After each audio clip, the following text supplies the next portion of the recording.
All right, good afternoon, everybody. Or I guess it's still good morning. My name is Jeff Gerson, and I want to thank you for coming for the session, AREDS2 Update, the Science and Practice of Ocular Nutrition Support. So again, thank you everyone for being here. And so obviously for the next 45 minutes or so, we're going to be talking about AREDS, AREDS2, and of course, macular degeneration.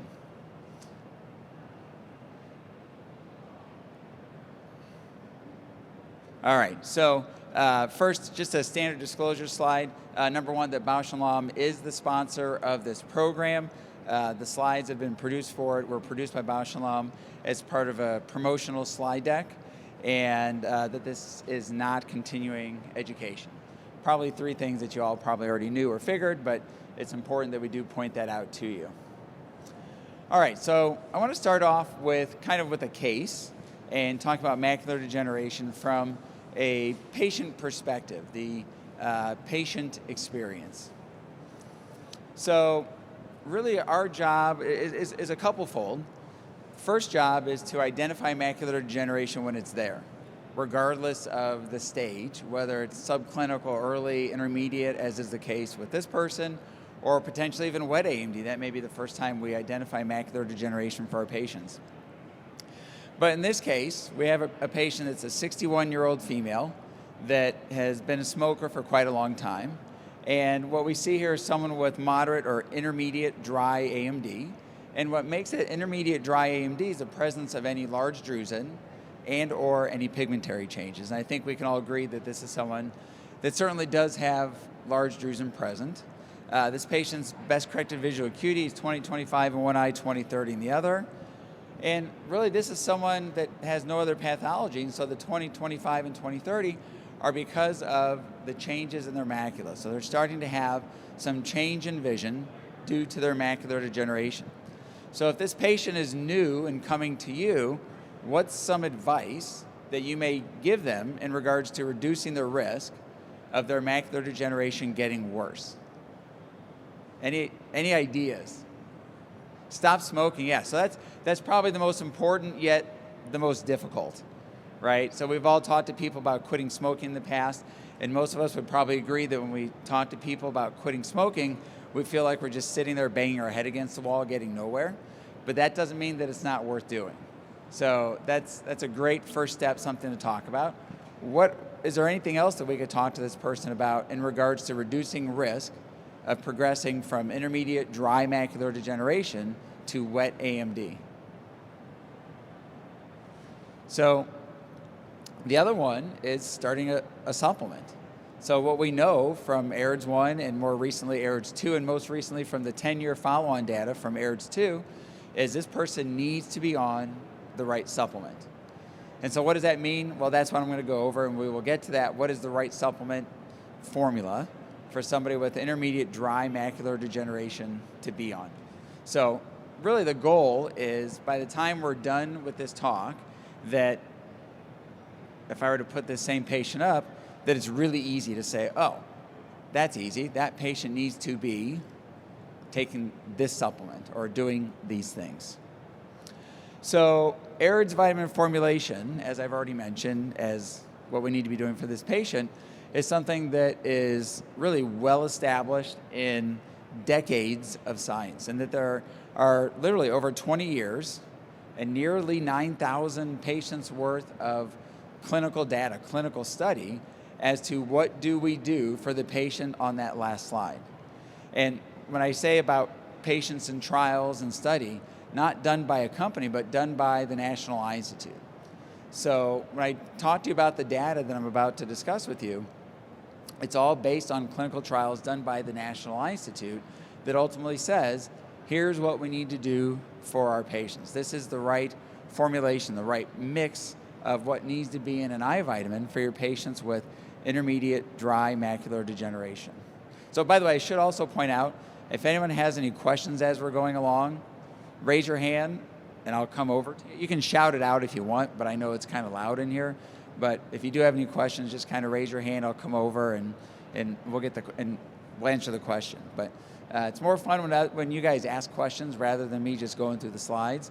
because there's certain things that's probably on your mind that, because of the way this slide deck was prepared, I can't answer unless you ask me.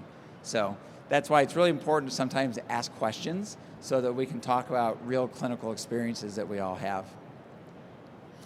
So what we need to realize is that macular degeneration, I guess we probably already all do realize, is that macular degeneration can obviously lead to permanent central vision loss.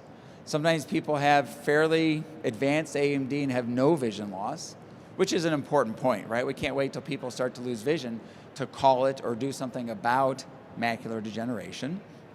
We need to identify it in early stages. So what we have here is just the continuum. If things happen the way, if everything was all neat and tidy and happened perfectly along this continuum, which is not really real life in many of our patients. But on the left, we have somebody with no AMD, and that's what their macula would look like. And if they're looking at the produce in a grocery store, that's what it looks like. Early AMD, where we start to see some very mild changes, some small drusen or intermediate sized drusen, and probably not much of an effect on our vision yet. Then the third one is somebody that has intermediate dry macular degeneration, where it becomes pretty obvious what we're looking at with the large drusen, in this case confluent, oftentimes pigmentary changes, and oftentimes these are people that start to really notice some changes to their vision. Obviously, if they don't know they have AMD, they won't know why they're having those changes. They're going to rely on you to tell them. And then the fourth one here is an example of somebody with advanced macular degeneration, whether it be wet AMD or geographic atrophy. And these are people where it's very likely that they've had some change to their vision and are really noticing things and really, quite frankly, suffering because of the change in their vision. And our whole goal needs to be prevent that. Prevent them from getting to the advanced stage by interventions that we can apply for our patients.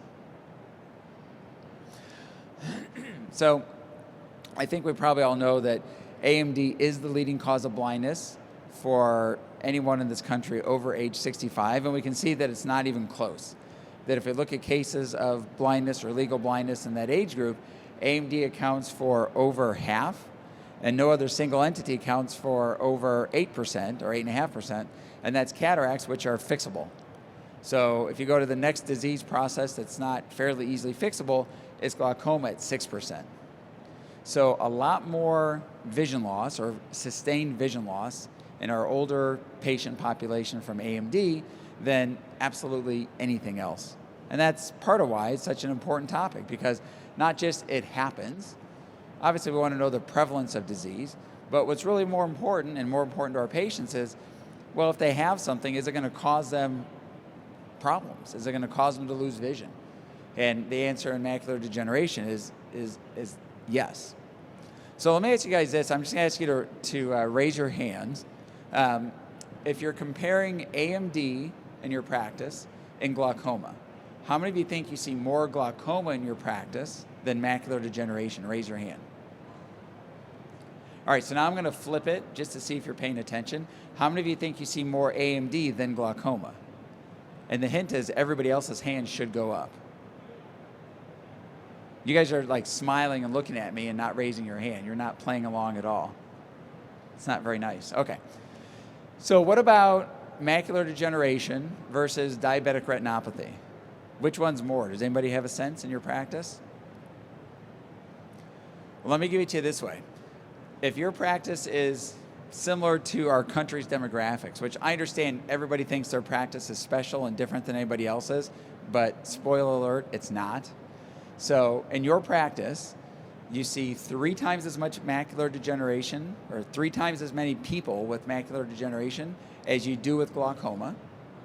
You see more people with macular degeneration than you do all your glaucoma patients, plus all your patients with diabetic retinopathy combined. So that's how many AMD patients you see. You may not be identifying in all of them, and sometimes it gets missed in all of our hands, but that's how many AMD patients you see. Which is why this is such an important topic, because the patients are out there, and if you don't recognize that we're seeing 3 times as much as we are glaucoma, that means we're missing them. All right, so part of the issue is obviously many people with AMD are undiagnosed. So this slide is referencing a study that was done where it included 644 patients, where doctors were recruited and asked to do an eye exam, All you need to do is say, does this person have AMD, yes or no? And send us a picture so we can grade you. So basically saying, we're going to ask you one question and you should probably try to do a good job because we're grading the test. We're going to see if you're right or wrong. And I know if I have someone looking over my shoulder, I'm going to try a little bit harder to do something well. And in this study, a quarter of the people with AMD were misdiagnosed as being normal. So they were just completely missed on clinical exam. It was seen on a fundus photo, but not on clinical exam. Of those patients, a third of them had large drusen or pigmentary changes. So intermediate AMD, like that first patient I showed you, were missed completely. So this is telling us that about a quarter of the time when AMD is there, even if it's the only thing you're looking for, it's not getting identified. Now, interestingly, this study was done with both optometrists and ophthalmologists, and optometry and ophthalmology performed essentially the same. So this is not an optometric issue, it's an eye care issue. That when people go to their eye doctor, whether it be an optometrist or ophthalmologist, that very oftentimes macular degeneration is present, yet not being identified. Even once it is identified, and even if somebody is identified as being intermediate dry AMD, they need to be on an AREDS type of supplement, there's a real issue. And the issue is only about a fourth of people with identified intermediate macular degeneration are on an AREDS style supplement. The clearly proven through science that I'll share with you, best treatment strategy. Whereas 43% are not taking anything. So they have macular degeneration, doing nothing about it. And about 30% are doing something, but not the right thing. They're taking a multivitamin or they're taking some sort of eye formulation that's not the right one. But anyway you look at this, this is saying that 3/4 of the people with intermediate AMD are not on the right treatment regimen. They're not doing the right thing for their disease. So the reason I think that's so important is because it presents an opportunity, right? We're able to identify these patients, you have this condition, this is what you're currently doing, now let me tell you about what you really need to be doing. And the reason that I'm so adamant about this is what we need to be doing is because of the science that I'll share with you here in a minute that really shows us that we know what people should be doing. All right, so what's happening in AMD? So there's a couple different factors that go on and go into whether somebody develops macular degeneration. We know that oxidative stress plays an important role, which kind of makes sense because if we know the antioxidants help, it would then stand to reason that oxidative stress would be harmful. We know that certain people have genetic predisposition to developing macular degeneration. And we know there's other environmental factors that are influential as well. How much of AMD, by the way, is related to genetics? Some, a little, or a lot? A lot. Yeah, it's about 70% of who gets AMD is related to genetics. Now, just because you have bad genetics doesn't mean you will get AMD. It doesn't mean you will get wet AMD. Maybe it means we need to pay a little bit more attention, or maybe it means we need to be a little bit more aggressive with the treatments that we want our patients to do. But that's an important factor to know about, right? If we know someone has a family history, then maybe we look a little bit more closely at that patient for macular degeneration. So what does this picture look like? Anyone want to volunteer what they think it looks like? I'll tell you what I'm going to do. So for the rest of the time when I ask questions, I'm going to pretend there's somebody sitting right there, and they're going to be giving me answers. Sometimes they'll be right, sometimes they'll be wrong. So actually there's a name tag there. So it's Terrence. Yeah, Terrence. So Terrence, what do you think that picture looks like? I agree. I think it looks like carrots. Actually, it's rods and cones. It's photoreceptors. But the reason I point out that it looks like carrots is because as soon as you start talking about diet or supplements with patients, what do they bring up? Carrots, right?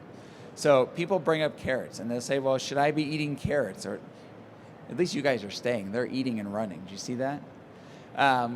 So people bring up carrots and they think they're really smart because they bring up carrots because carrots are so good for you. Is that the case in macular degeneration? Carrots are really important. What's in carrots? It's beta carotene. Is beta-carotene good, bad, or neutral when it comes to macular degeneration? It's somewhere between neutral and bad, probably. And I'll explain to you why I say that when I go into the data from AREDS2. So if people bring up about, I eat carrots, then I say, well, that's great, but what you may want to consider eating if you're doing something for the sake of your eyes or macular degeneration are spinach and kale. And I don't know about you guys, but carrots come up pretty frequently because people think they're really smart when they bring it up. So I like to then take the opportunity to help educate them and tell them what would actually be better. All right, but what the slide was talking about is oxidative stress that happens to the photoreceptors. We also know that nutrition becomes even more important when we age for a number of reasons. Part of it is because as we age, we oftentimes don't eat as much, which will mean we are likely not eating as much of the healthy foods with the right nutrients in them. And then the other issue is as we age, we don't absorb those nutrients as well. So we're eating less, we're able to utilize less of what we're eating, so it really leads to a situation where we're not getting the right kind of nutrition that we need when we need it most, or when we need it more than when we were younger. Now, by the way, if you talk to patients about changing their diet to eat a more nutritious diet, how many of you feel like you've got good luck with that? I agree with you, Terrence, not very good luck, right? We think we can change our patients' eating patterns, but it's really tough. Studies show that if someone has diabetes and they go to a dietitian to basically try to overhaul their diet and try to get them to eat healthier, on average, they'll change their fruit and vegetable intake by less than 1 serving per day. And that's by going to somebody that's all they do, that's all they know. So I'm not so naive to think that I can make more of a difference than that. So nutrition's important. It's important for us to know about and talk about. It's also important for us to realize we're not going to gain much ground there, and that we need to look at other ways for people to get the nutrients that we know that they need. So again, metabolism slows, we don't get as much, we need more. So in particular, we don't think of this, but there's actually malnutrition. So not just, not quite getting enough, but people that are malnourished, really not even close to getting enough of the right nutrients as we get older, depending on where people live. So if you're looking at nursing homes, depending on the study, up to 85% of people in certain nursing homes will be malnourished, not getting the right nutrition. So again, when I look at all these statistics, like the earlier statistic that people with intermediate AMD are not on the right vitamin, that's an opportunity. This presents with opportunity. Because if we know the right nutrition, whether it be through food or supplements, is beneficial, and if we know that the majority of people that need it aren't getting it, it's an opportunity to educate and help provide that nutrition for our patients. So again, if we look at specific nutrients, what we would see is in people over the age of 50, about 90% do not get enough vitamin E, and by enough, I mean the recommended daily allowance, so RDA. RDA is basically enough of something not to have a severe deficiency. So RDA, vitamin D, is enough not to get rickets, but it's not enough to have a lot of the helpful immune benefits that it could otherwise have. So 90% of people over age 50 do not meet RDA of vitamin E, 50% don't meet it for vitamin C, and about 20% or more do not meet it for zinc. And these are 3 of the constituents of an AREDS2 supplement for patients with intermediate dry AMD. So, we can assume that most of our patients aren't getting enough of the things they need, especially if we're talking about macular degeneration. If we look at lutein and zeaxanthin, the average American gets between 0.5 and 2 milligrams per day, which is not nearly enough to be preventative or helpful if we're talking about AMD progression. We know we need at least 6 milligrams a day. So in best case scenario, people are getting a third of the lutein and zeaxanthin that they need. So when we're in regards to macular degeneration, what are some of the other key ocular nutrients? We already mentioned vitamin E and C and zinc.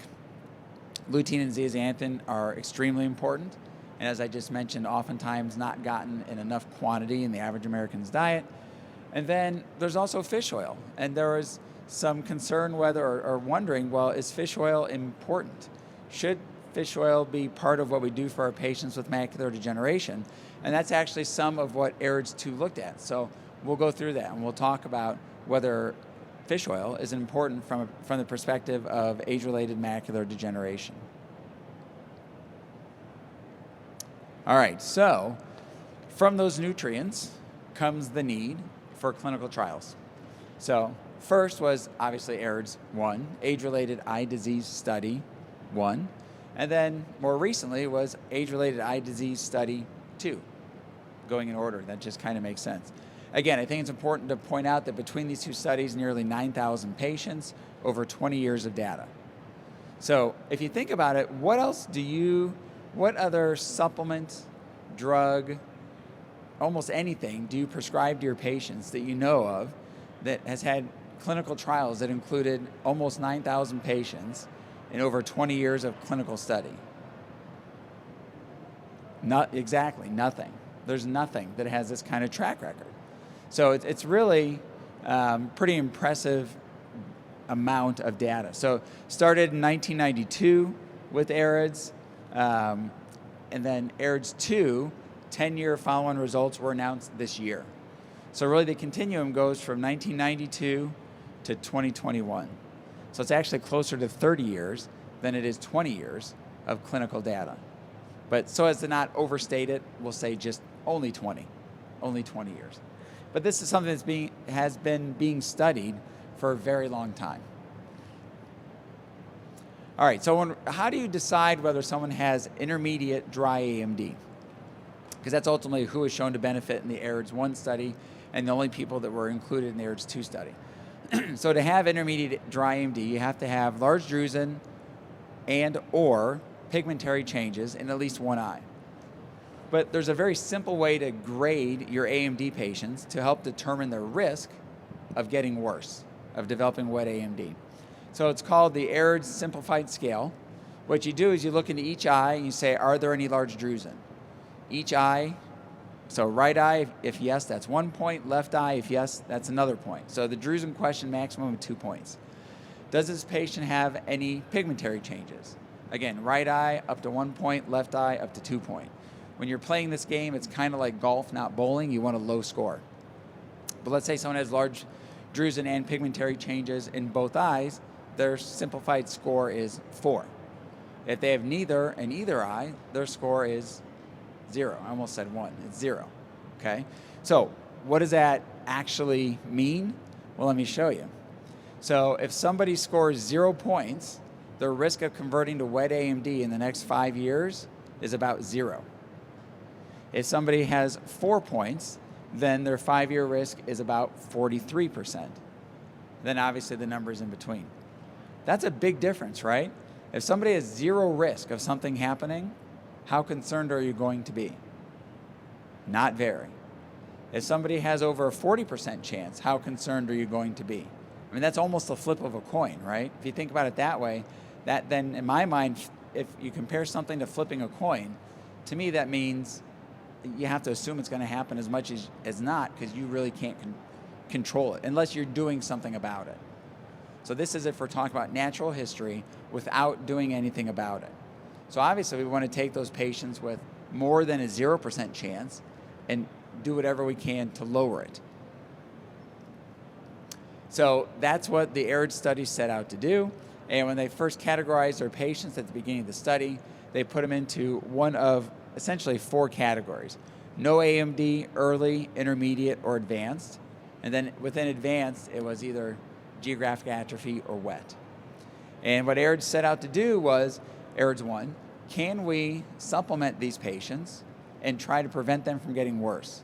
And so let's look at the different stages with different formulations. So the way that it was randomized was these 4 categories. So there was control, there was zinc only, there was antioxidant only, and then there was antioxidant plus zinc. So let's figure out which one of these combinations, if one of these combinations, I should say, is better than doing nothing. Because before AREDS1, we didn't know that doing anything was better than doing nothing. So that's the first step, right? Find something that's better than nothing. And really what we found out, the two main takeaway numbers, it's pretty small. So only you guys sitting up here in the front row can see it. You guys back there can't quite see it. But what we found out was if somebody has intermediate dry AMD and they were put on an AREDS supplement, so the antioxidants plus zinc, it decreased the risk of them converting to wet AMD by 25% versus doing nothing. It also reduced the risk of them losing significant vision by almost 20%, which to me is really the more important number, right? Because your patients don't care what you call something or what stage it is. What your patients really care about is, has this affected my vision? And so with the AREDS, even with the AREDS1, we can show that we can help reduce vision loss. All right. So then what came next was AREDS2 study, where they said, well, let's forget about the people with the earlier disease. Let's only take people with intermediate or worse, and let's test just them. Because we know we have something that helps. Let's see if we can figure out if something helps more. So all these patients already had at least intermediate dry AMD in at least one of their eyes. That was the inclusion criteria to get into this study. Now, the way that the people were randomized into this study is a bit more complicated than the first one, right? The first one, remember, had 4 groups. This one had 4 groups, each of which had 4 groups, which 4 times 4 is 16. So they were randomized either into control, which was AREDS1, or control plus lutein zeaxanthin, or control plus fish oil, or everything, control plus fish oil plus lutein zeaxanthin. Then they were further randomized into the control part, the AREDS formula. Did we do it with regular amount of zinc versus low zinc? Did we do it with beta carotene without? Or did we do it without beta carotene and without zinc? So up to 16 different arms that people could be in. So it gets a little bit complicated. But what's important is then to make it easy. Now, interestingly, if you look at everybody in the study, if we want to make it easy, then it showed that nothing really made much of a difference if you look at everybody that was included in that study. But the reality was that looking at everybody in that study was not representative of the average American or most of our patients. So most of the people, or a large percentage of people in that study, had much better nutritional intake than the average American. So if you then looked at it and said, okay, if we segment these patients and say, if you had the same diet or intake as the average American, then what made a difference? Then the lutein and zeaxanthin made a big difference. It was at least a 20% further reduction in risk when you took people that had average consumption. So it kind of makes sense, right? If you're already getting a whole lot of something, you add more, probably not going to do much. If you're not getting enough of something and you add it in, it's probably you'll derive benefit from it. So that part really kind of makes sense. The other thing we found was that adding lutein and zeaxanthin was completely safe. Fish oil was safe also, but just really wasn't very beneficial. So what we got from AREDS2 was that adding lutein and zeaxanthin is helpful. Reduction of zinc was not helpful. There was no benefit derived from lowering the zinc to anything other than the 80 milligrams. So that's why an AREDS2 formula has 80 milligrams of zinc. Omega-3 was found not to be helpful, and that's why an AREDS2 formula does not have omega-3 in it. Now, there were some studies at the same time in Europe that showed some benefit to fish oil. They had a flipped ratio of EPA and DHA. So is fish oil bad? Probably not, but at least from AREDS2, it did not show benefit. Beta-carotene was not helpful. And as a matter of fact, beta-carotene in certain patients was harmful. People that were on lutein and zeaxanthin plus beta-carotene did worse than lutein and zeaxanthin alone. So spinach and kale, not carrots. The other thing was that people that were on beta-carotene were twice as likely to die during the course of the study, which is arguably a bad result, right? So sometimes people ask me, well, so what AMD patients should be on a supplement with beta-carotene? And the answer is pretty clearly none. There's no reason for it. There's no reason for beta-carotene. There's good reason for lutein and zeaxanthin. Mesozeaxanthin was not tested as a part of AREDS2. So nobody can tell you that mesozeaxanthin is definitively beneficial in these AREDS2 type patients, in these intermediate dry AMD patients. So what we found was when you have the right formula, and that's what's on the right-hand side here, with the vitamin C, E, lutein, zeaxanthin, zinc, and copper, that we essentially reduce the risk of these intermediate patients converting from that to wet AMD by about 33%, which is pretty good, unless you look at the flip side and say, well, 67% of people that were going to have a bad outcome still will. So it's not perfect, and that's important to realize, because you shouldn't get frustrated when you're having your patients do this and some of them don't do well. I mean, that's frustrating, but when prescribing an AREDS2 supplement, you're still doing the best that you can for your patients, regardless of their outcome. Not everybody always has a good outcome. So this is just looking at progression to late AMD. Key takeaway that adding in lutein and zeaxanthin, definitively helpful, statistically significantly helpful. And although it looked like the fish oil and fish oil plus lutein and zeaxanthin trended towards benefit, statistically speaking, they were not beneficial. So it was just the addition of lutein and zeaxanthin that are statistically beneficial. And then again, if our end result is conversion to late AMD, all these different ways to look at the number, we still keep coming to the same thing, that it's the addition of lutein and zeaxanthin that's beneficial. It's not the fish oil, it's not low zinc, it's not having beta carotene as part of it. It's taking beta carotene out, putting in lutein and zeaxanthin. That's what's really beneficial for our patients. And that's why why the NEI came out with the standard AREDS2 formulation.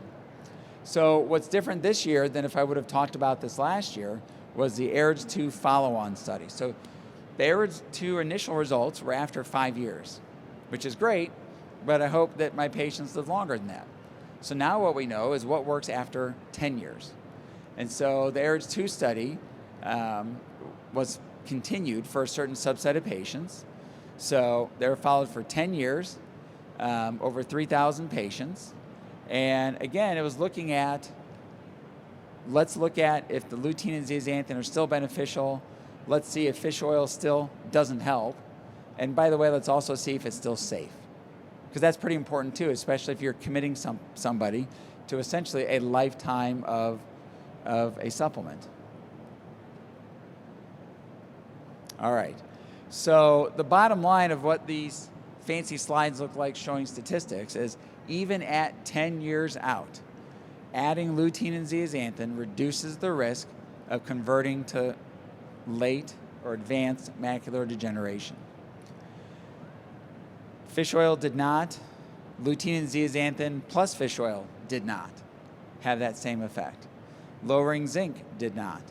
It was the addition of lutein and zeaxanthin. So that basically what that means is before this 10-year data was released, there was a fair amount of excitement in the retina community. What are we going to find out? Is this going to be exciting new news?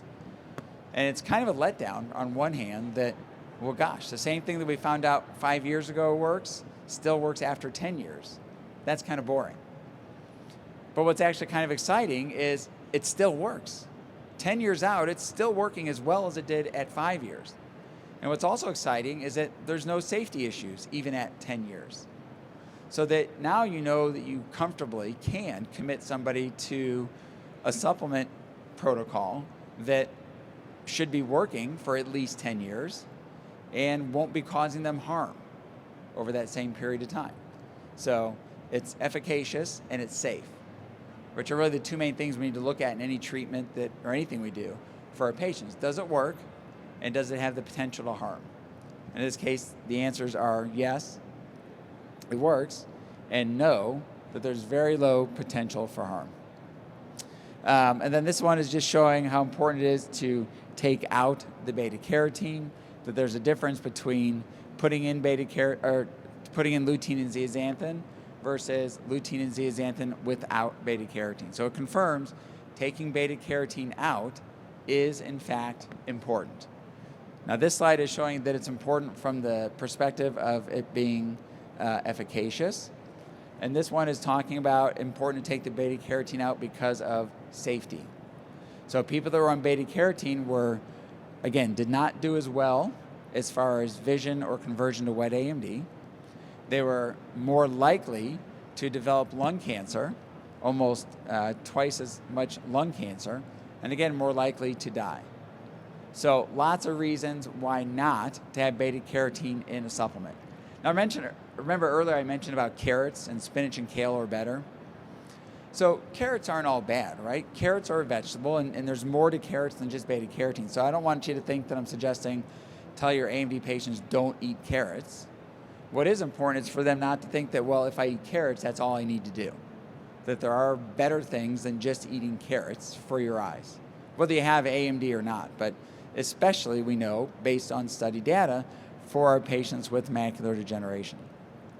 So the National Eye Institute continues to recommend for intermediate dry AMD patients a supplement that is based on the findings of the AREDS2 clinical trial that has been reproven after 10 years. So again, what that includes is vitamin C, vitamin E, 80 milligrams of zinc, copper, lutein, and zeaxanthin.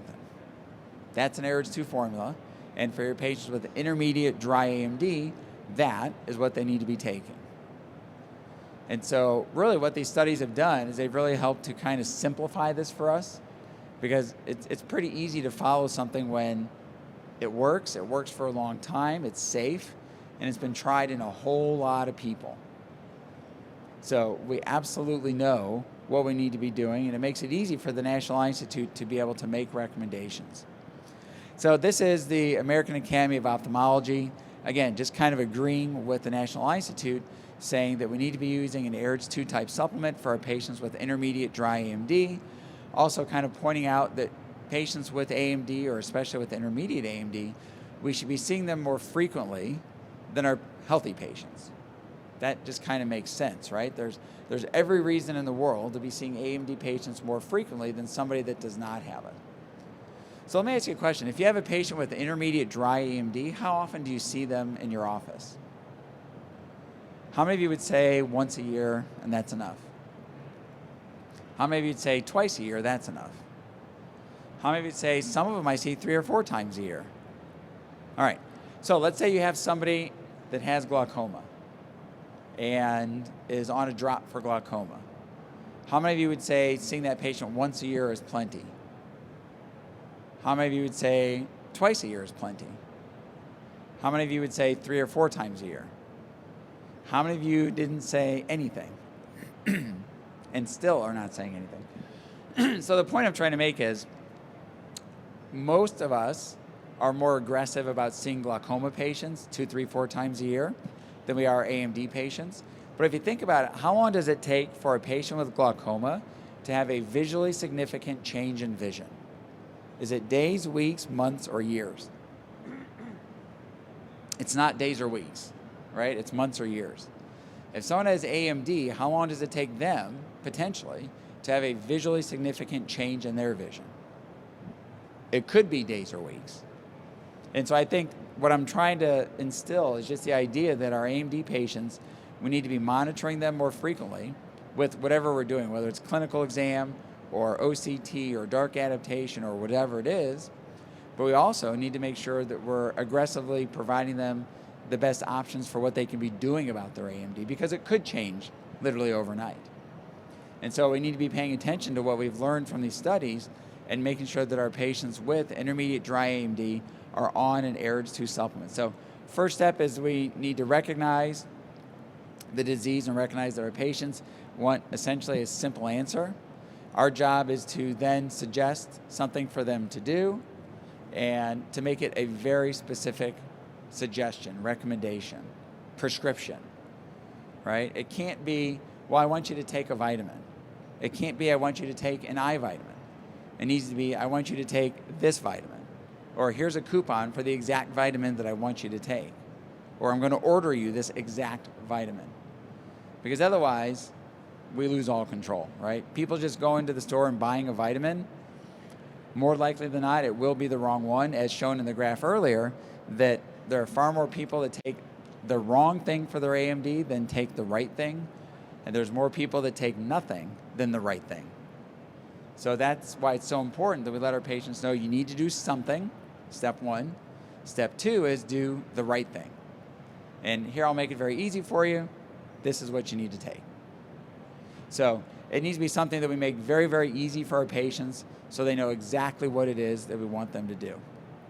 So a website that I want to point out to you that I will bet, I'm not going to ask you to raise your hand because nobody will, but I'll bet that no one's heard of this website. It's called Sight Matters. It's one that you should write down. Check it out because it's one that you should be telling your patients about, because it's a good resource for information for them. It's a good resource for coupons for them. One of the leading reasons that people end up being non-compliant with whether it's a vitamin, a prescription drug, or something else is cost. So if you can give somebody coupons, not just one coupon once, right? If you give them one coupon once, they fill the first bottle. And I was in a presentation earlier where they were talking about different prescription medications that about 60% of people never fill something a second time, whether it's glaucoma or dry eye or other chronic diseases. So one coupon doesn't do somebody a whole lot of good for a chronic disease. But if they enroll in something where they're constantly getting coupons and remaining compliant, that's totally different. So this is a website that is presented by Bausch Lomb that is coupons for obviously their products, but as it turns out, their product for intermediate dry AMD is the exact formula that was used in the AREDS2 clinical trials. So this lets you tell your patient what to do.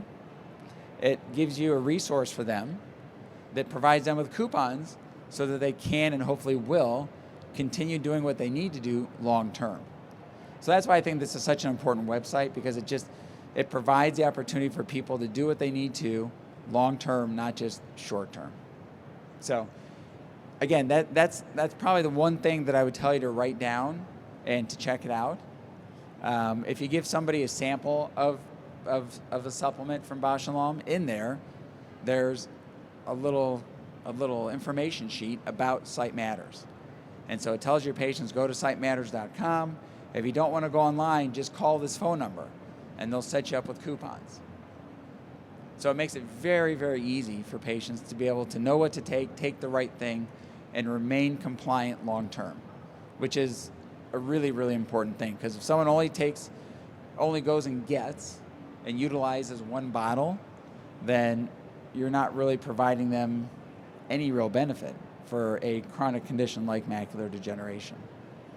So really the conclusion is that AREDS vitamins are backed by well over 20 years of research, usage, and almost 9,000 patients.